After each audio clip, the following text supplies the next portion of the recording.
لقمان حکیم سے پوچھا گیا نیکی کس کا نام ہے؟ تو آپ نے فرمایا دو چیزیں اور بہت چھوٹی ہیں۔ نیکی دو چیزیں ہیں جو بہت چھوٹی ہیں۔ کہا کیا ہے؟ کہا کہ ملاقات میں لوگ اپنے بھائیوں سے مسکرانا اور نرم گفتگو کرنا۔ ساری نیکیوں کی جڑ ہے یہ، نرم گفتگو کرنا اور لوگوں سے خندہ پیشانی کے ساتھ مسکرا کر ملاقات کرنا۔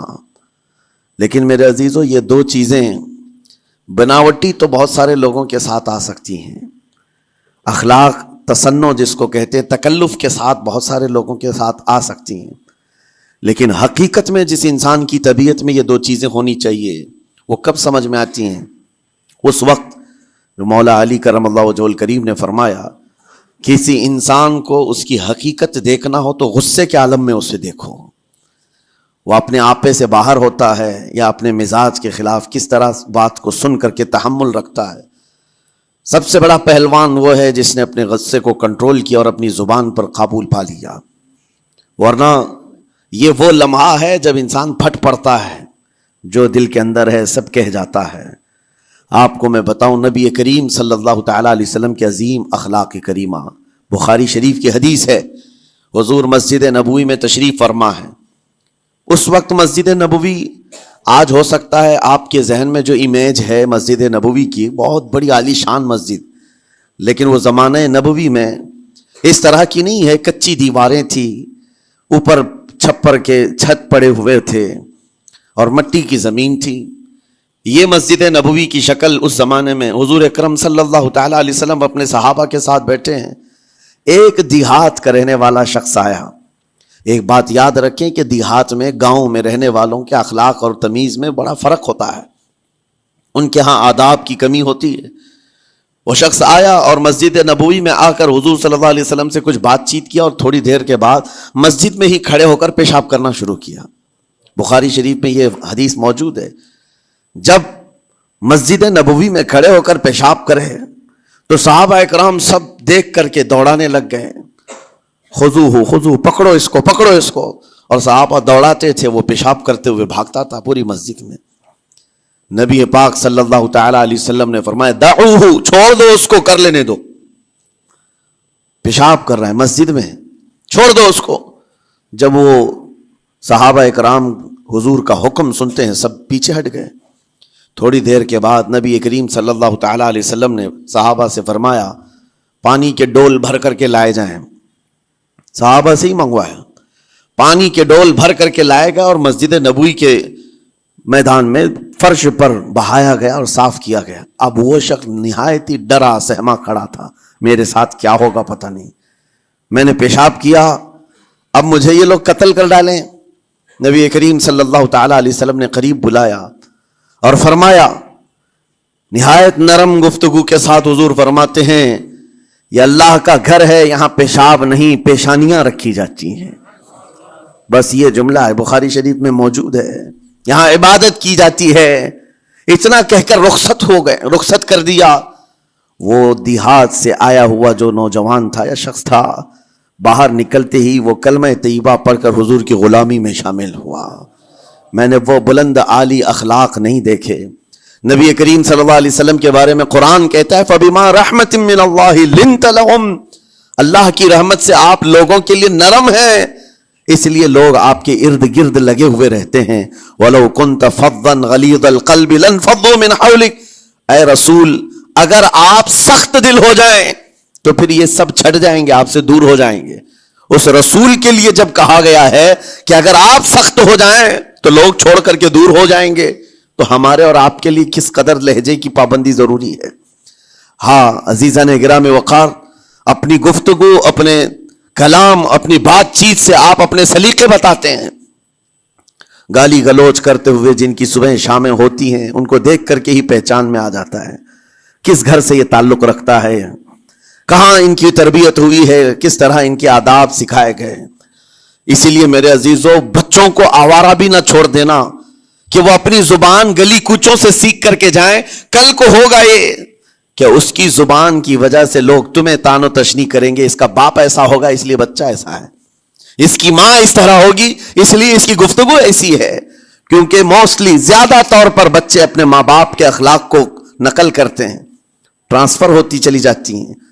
ایک بار حضور اکرم صلی اللہ تعالی علیہ وسلم مسجد نبوی سے باہر نکل کر جا رہے ہیں۔ توجہ میرے عزیزو، اخلاق کہاں دکھانے چاہیے اور ہماری بات چیت کے انداز ہمیں کہاں ہونا چاہیے، میں آپ کو بتاؤں۔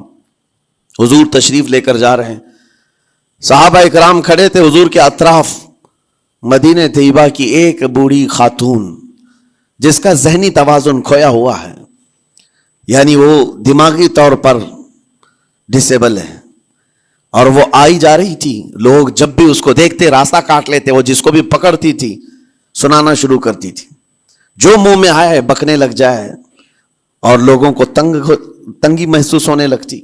صحابہ نے دیکھا کہ یہ عورت آ رہی ہے، حضور کی طرف آ رہی ہے، سب نے حضور صلی اللہ علیہ وسلم کو گھیر لیا، اس کا راستہ روکنے کے لیے۔ اب آئے گی، اور نبی کریم صلی اللہ علیہ وسلم کے پاس اگر زبان درازی کرنے لگ جائے، پاگل عورت ہے، اور بک بک کرنے لگ جائے، حضور پاک صلی اللہ علیہ وسلم کے ادب میں کہیں کمی نہ آ جائے۔ صحابہ کا یہ ہمیشہ اہتمام رہتا۔ حضور اکرم صلی اللہ علیہ وسلم نے دیکھا تو صحابہ سے کہا، ہٹ جاؤ، اس کو آنے دو، ہٹ جاؤ، اس کا راستہ چھوڑ دو۔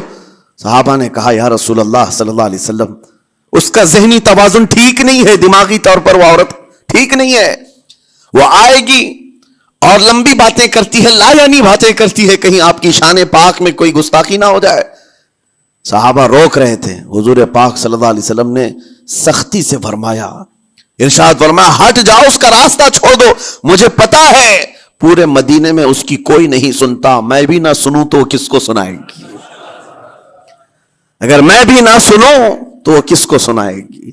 یہ میرے مصطفیٰ کریم صلی اللہ تعالی علیہ وسلم کے دربار عالی جاہ کی وہ بلند اخلاق کریمانہ کی ایک مثال ہے، جس کو خود میرے آقا نے فرمایا، بعثت لأتمم مکارم الاخلاق۔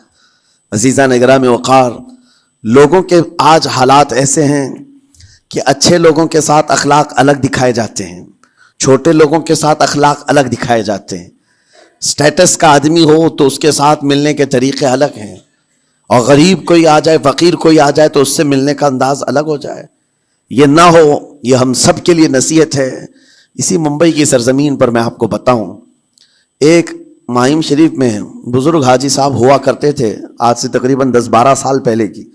وہ کئی لوگوں سے ایک سوال کرتے تھے پکڑ پکڑ کر کے، کہ میرا ایک سوال ہے، آپ جواب دیں گے، میرا ایک سوال ہے۔ کئی علماء سے انہوں نے پوچھا، مجھ سے بھی انہوں نے، جب میں نیا تھا مصر سے پڑھ کر کے آیا تھا، میرے پاس آ کر کہا، کافی سالوں سے میرے ذہن میں ایک سوال ہوتا ہے، میں آپ سے بھی پوچھنا چاہتا ہوں۔ کہا، بتائیے کیا ہے؟ کہا، میں حضور سرکار مجاہد ملت رحمت اللہ علیہ کا مرید ہوں۔ علامہ حبیب الرحمن مجاہد ملت، رئیس اعظم اڑیسہ، جن کے خدمات جلیلہ آج ہو سکتا ہے نئی جنریشن کو نہ معلوم ہو، ان کا لقب ہے مجاہد ملت، جنہوں نے سنیت کی بقا کے لیے اپنا تن من دھن سب قربان کیا تھا۔ وہ مجاہد ملت عظیم بزرگ ولی کامل ہے۔ یہ حاجی صاحب کہتے ہیں کہ میں ایک نارمل آدمی تھا، کڑیا تھا، یعنی گھر بنانے کا کام کرتا تھا۔ جب وہ ممبئی تشریف لاتے تو دوڑ کر کے ہر جگہ سے لوگ ملنے آتے، میں بھی گیا تھا، اور اس وقت میں جوان تھا۔ حضور مجاہد ملت رحمت اللہ علیہ کی بات وہ بتا رہے ہیں کہ لوگ لائن لگا کر کے مصافحہ کر رہے تھے، مل رہے تھے۔ جب مل رہے تھے تو پھر میرا نمبر آیا، میں ملنے کے لیے گیا۔ بزرگوں کے سب ہاتھ چومتے ہیں، یہ ہمارے سنیوں کے طریقے ہیں۔ ادب، علماء ذوی الاحترام کے ہاتھوں کا بوسہ لینا یہ مستحسن ہے، یہ ہمارے آداب میں سے، معمولات اہل سنت میں سے۔ تو جب سب لوگ ان کے دست بوسی کر رہے تھے، ہاتھ چوم رہے تھے، میں بھی قریب گیا، اور جب میرا نمبر آیا، میں ہاتھ چومنے کے لیے گیا تو انہوں نے میرا ہاتھ لے کر خود ہی چوم لیا۔ وہ بزرگ عالی جاہ ولی کامل جن کو دنیا مجاہد ملت کہتی ہے، میرا ہاتھ انہوں نے چوم لیا، اور میرے اندر ایسی پشیمانی تھی کہ میں کیا کروں سمجھ میں نہیں آیا۔ میں ایک معمولی سا کڑیا، اور کہاں ان کا مقام، کہاں میرا۔ تو اس کے بعد وہ اس بے چینی میں رہتے تھے کہ ایسا کیوں کیا، ایسا کیوں کیا، کیونکہ پوچھنے کا موقع ہی نہیں ملا۔ ایک بزرگ تھے، انہی کے خلیفہ تھے حضور مجاہد ملت کے، انہوں نے اس کا جواب دیا۔ میرے عزیزوں، کیا بہترین جواب تھا۔ حضرت مجاہد ملت رحمت اللہ تعالی علیہ یہ چاہتے تھے کہ ہزاروں لوگ ہماری تعظیم کرتے ہیں تو کہیں ہمارے دماغ میں بادشاہت کا خیال نہ آئے، ہم غریب اور فقیر کا ہاتھ چوم کر اپنے نفس کی مخالفت بھی کرتے ہیں۔ اخلاق کریمانہ دکھانے کے لیے اسٹیٹس والوں کے ساتھ ہی نہیں، غربا فقراء کے ساتھ بھی وہ اخلاق ہوں۔ نبی کریم صلی اللہ تعالی علیہ وسلم کے وہ آداب آج اگر آپ اپنا لیں، بہت ساری کڑوی چیزیں ویسی ختم ہو جائیں۔ آج ممبئی کی سرزمین پر سب سے بڑا یہ چیلنج ہے بات کرنے میں، نوجوانوں کے تو آج پارے چڑھے ہوئے ہوتے ہیں، ان سے کوئی بھی بات کر لے، جس تیور میں یہ بات کرتے ہیں ایسا لگتا ہے کہ ابھی لڑائی ہو جائے گی، ابھی جھگڑا ہو جائے گا۔ اس کی عادت سی بن گئی ہے۔ آپ کو پتہ ہے فرمایا گیا، عربی کا قول ہے جراحت السنان لها التیام ولا یلتام ما جرح اللسان، تلوار سے چاقو سے دیا ہوا زخم سوکھ سکتا ہے، زبان سے دیا ہوا زخم کبھی نہیں سوکھتا، زبان سے دیا ہوا زخم نہیں سوکھتا۔ بولنے سے پہلے 1000 بار اس بات کو خیال ہونا چاہیے کہ میں جس کو بول رہا ہوں کہیں اس کا دل چھلنی تو نہیں ہو جائے۔ میری زبان یہ ہوتی 50 گرام کی چھوٹی زبان ہے، لیکن بڑے بڑے لوگوں کے کلیجے چیر کر رکھتی ہے، بڑے بڑے لوگوں کے دلوں میں سوراخ کر کے رکھتی ہے، زخمی کر کے رکھتی ہے اس کا استعمال۔ اسی لیے روایت میں ملتا ہے کہ جب انسان صبح کرتا ہے تو سارے اعضاء، ہاتھ پیر آنکھ کان ناک، سارے اعضاء سب سے پہلے زبان سے یہ عرض کرتے ہیں، اس کی پناہ مانگتے ہیں، کہتے ہیں آج تو صحیح سلامت رہے گی تو ہم سب صحیح سلامت رہیں گے، اور اگر تو پھسل گئی تو عذاب ہم پر بھی ہوگا۔ زبان بولتی ہے، مار کسی اور کو پڑتی ہے، کوئی زبان کو مارتا نہیں ہے، گالی زبان دیتی ہے لیکن مار کبھی پیٹھ پہ پڑتی ہے، سر پہ پڑتی ہے، ہر جگہ پڑتی ہے۔ تو یہ زبان نبی کریم صلی اللہ تعالی علیہ وسلم نے ارشاد فرمایا، من یضمن لی ما بین لحیتیہ وما بین، حضور پاک صلی اللہ تعالی علیہ وسلم فرماتے ہیں جس نے 2 چیزوں کی ضمانت مجھے دے دی، حفاظت کی، میں اسے اضمن لہ الجنہ، میں اس کو جنت میں لے جانے کی ضمانت دیتا ہوں۔ 2 چیزیں کیا ہیں؟ حضور فرماتے ہیں، ایک 2 جبڑوں کے بیچ میں جو موجود زبان ہے اس کی حفاظت کر لے، اور 2 رانوں کے بیچ میں جو شرمگاہ ہے اس کی حفاظت کر لے۔ یہ 2 چیزیں جس نے بچا لیا میں اس کو جنت میں لے جانے کی ذمہ داری دیتا ہوں، ضمانت دیتا ہوں۔ اس کا کتنا بڑا کردار ہے، یہ زبان کا کتنا بڑا کردار ہے۔ اور حضور نے ایک بار پکڑ کر کے فرمایا تھا، زبان کو پکڑ کر کے کہا تھا، یہ وہ زبان ہے جو انسان کو جنت میں بھی لے جاتی ہے اور دوزخ میں بھی لے جاتی۔ کلمہ کس سے پڑھتے ہیں آپ؟ لا الہ الا اللہ، زبان ہی سے تو پڑھتے ہیں، اسی کلمے نے آپ کو جنت تک پہنچایا۔